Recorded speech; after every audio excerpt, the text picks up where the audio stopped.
first thing we noticed walking out there, of course, is delineation from kind of that shady area over here to full sun, and thinking about the homeowner, and especially in this neighborhood, like Brookside over here in Rock Hill, you have homeowners that have, you know, those areas where they have shade trees casting lots of shade down, and they're trying to repeatedly grow grass in those areas.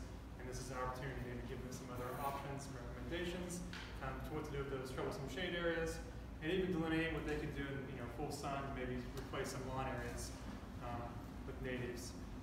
So we've essentially kind of split the area up into kind of 3 different kind of eco zones. We have the woodland over here, the shade area, a woodland edge kind of cutting through the middle, and of course prairie area here in the full sun.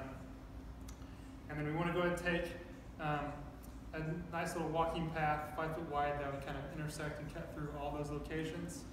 And then here, spotting a seating area, kind of right on that border where it catches some shade, but also on a kind of a cool kind of spring day, maybe there's some sun filtering through, take advantage of that. And then we also like the idea of having some more of kind of what we call homey style seating that would pick up on a residential kind of feel.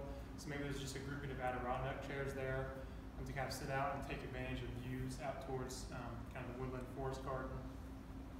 And then they give a little bit of extra structure and kind of give a focal point for the garden. We talked about maybe there's an opportunity to have some hedge posts, kind of provide a border around that. They can be at staggered heights and patterns to give a little bit of a sculptural element, just create a little extra visual interest. And then spotting in some boulders throughout, again, trying to give some hardscape, some structure, and maybe even some of these touch the path to where we could have little spots for children to kind of climb and engage right there, similar to the nature play area. And what else?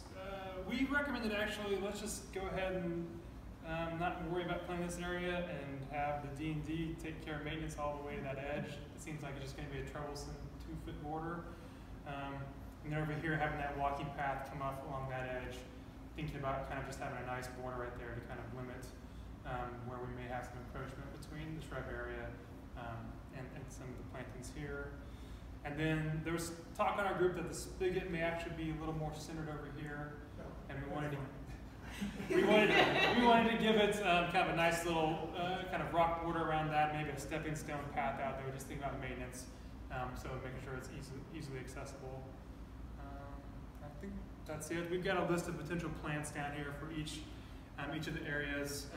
Some of the forbs and shrubs kind of highlight in each of the zones to provide blooms year round, and then using a mix of grasses, prairie dropseed, little blue stem, side oats in the sunny areas, and then getting into some of the sedges in the shade and some spring ferns.